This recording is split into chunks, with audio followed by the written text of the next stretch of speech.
You guys, I have this habit of accidentally touching my laptop and hitting the stop button on the recorder. Sorry about that. I don't know what I'm doing. Machines confuse me. Okay?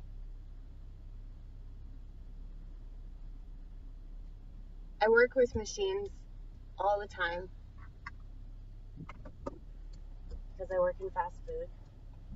And so I have to operate a POS system. That's point of sale, by the way. And I have to operate fryers. I have to press a lot of buttons. I have to operate my headset, make sure that it's not turned on when I cuss. That's why I call them customers. No, because they're deserving of like every last expletive that I can possibly think of.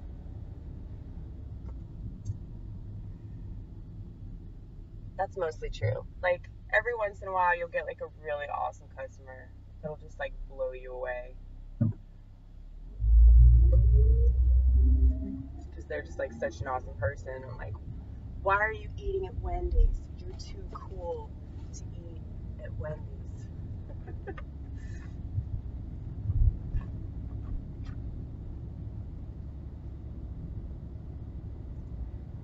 But there's this one like really, really hot chick that came through my drive-thru, and I ended up like telling her that I was a comedian. I don't usually do that, by the way. I feel like a lot of people, they talk about being a comedian because they want some kind of attention or validation, you know? And like comedy does garner a lot of that because it's such a ballsy thing to do. Just get up and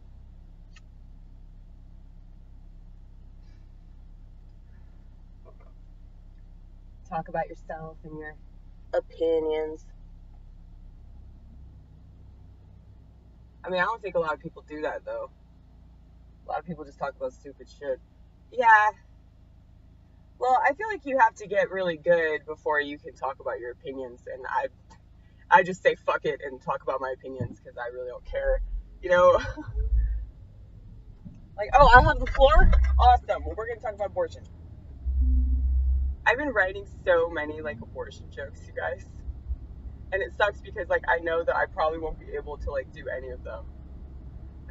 And that makes sense that, like, the best jokes that you write, you won't even be able to perform around here because people are too fucking stupid.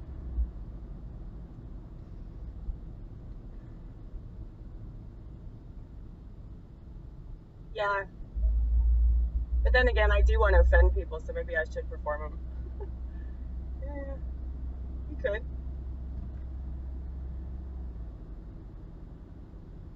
It's just, you have to ask yourself the question, like, do I want to be hated more tonight? You know, do I want to be hated even more than I already am? Because you know that's bound to happen if you do these jokes.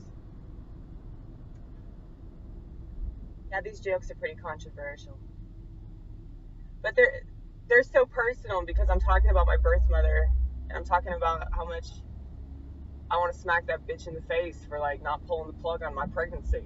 Like,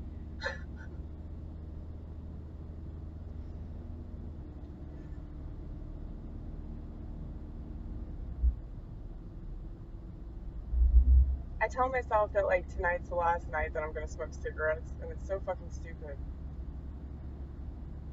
Addiction is a vicious cycle. You already know this information. Like, you just keep rehashing it, rehashing it, rehashing it. It doesn't change anything. Yeah, I know, but it's like we have to do this though. Like, this is just what we do. I know, but I'm still gonna be here to tell you that it's useless. Yeah, I know.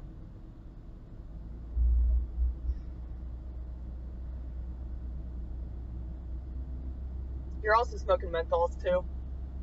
Menthols really tear up your throat. They might taste a lot better than regular ass cigarettes, but like, it's just gonna make your paranoia worse, man.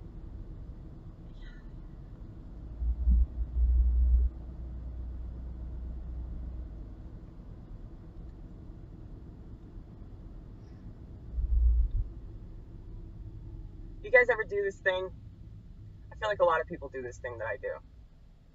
But if you're a quiet borderline, you do this every day. You tell yourself that you're gonna change who you are. You're gonna change who you are by changing some teeny tiny thing. Like, it might be a teeny tiny thing, but it's huge to you, right? Like smoking. In the grand scheme, cigarettes are a teeny tiny thing in my life, you know? They really are. It's my mind that manipulates it into thinking that it's so much more important than it actually is. Being totally aware of this doesn't change how addicted I am to cigarettes, though. It actually makes it worse because then I just feel really fucking stupid for being addicted to cigarettes and still smoking, even though I'm paranoid that I'm going to develop throat cancer as a result. For an entire year, like, I was obsessed with this idea that I had cancer, and I didn't smoke. I didn't smoke anything. I didn't smoke cigarettes, I didn't smoke pot, I didn't smoke crack, I didn't smoke opium, I didn't... What else can you smoke? I'm sure you can smoke a lot of stuff that you probably shouldn't smoke. I mean, well, you shouldn't smoke cigarettes either, but they're legal. Or are they not?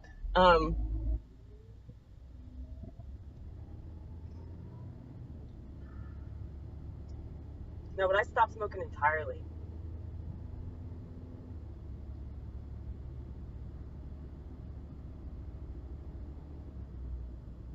And I noticed that since, like, I picked up smoking again, like, I'm not, like, getting high as much. So I'm like, okay, this is a problem. This is conflicting with my healthier addiction. And weed is definitely an addiction, by the way. But it's a good one. You know, it's like the addiction that everybody wants to have. That addiction to goodness and joy and laughter. Now I want to say that I'm happy because I'm high. I'm just like okay with the fact that I'm so depressed. You know? Like marijuana makes that acceptable. But I don't know why, like, people want to make depression go away. Like, depression's there for a reason. It's there to educate you. It's there to, like, remind you that things are shit and you shouldn't trust anybody. You know, like, like whenever things start looking up, just be prepared for that steady decline, you know?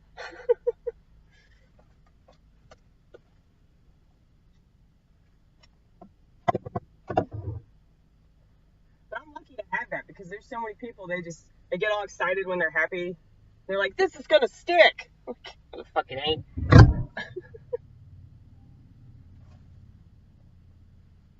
But yeah, let's see. 2, 4, 6, 8, 9. I have 9 cigarettes left. So that means I smoked like a pack and a half yesterday.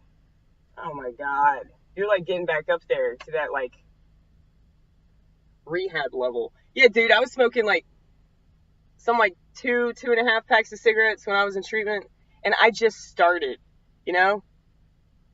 And everybody that I went to treatment with, they were like, what the fuck are you doing? You know, like they'd been smoking for like 10, 20 years, and they were just like, why are you starting this addiction in a treatment center? I'm like, well, because it makes sense, and I can't do anything else. They won't let me smoke weed in here, so I have to smoke cigarettes. And I also wanted to like piss off my parents because they sent me there. And I was most definitely an alcoholic at 20. I was an alcoholic before I was legally allowed to drink, which really upset my parents. Like, I think that was the reason I got sent to rehab. It wasn't because my addiction was like so out of control. I mean, like, it was out of control most definitely, but like, my parents are very like conservative, so the fact that their daughter was an alcoholic, like, before it was even like acceptable to drink.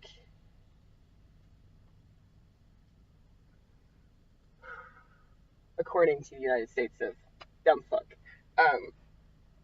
The drinking age, it needs to be reduced. They need to take it down to like 18. I would say 16, but I think 18 is like more doable.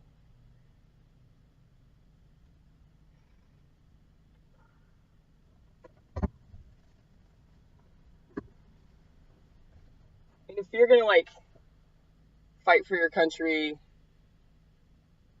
and vote for some terrible political candidate that's just gonna lie to you, if you're like responsible enough to make those kind of decisions, like, you should be allowed to like kill yourself with booze. But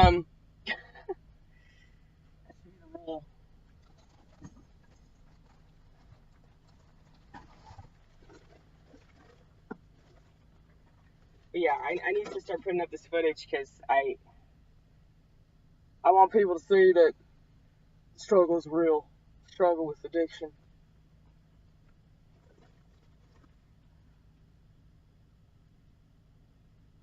And it's so much worse when you're aware of it. Yeah, because like you can't even fucking enjoy it, you just feel guilty about it. You still keep doing it anyway.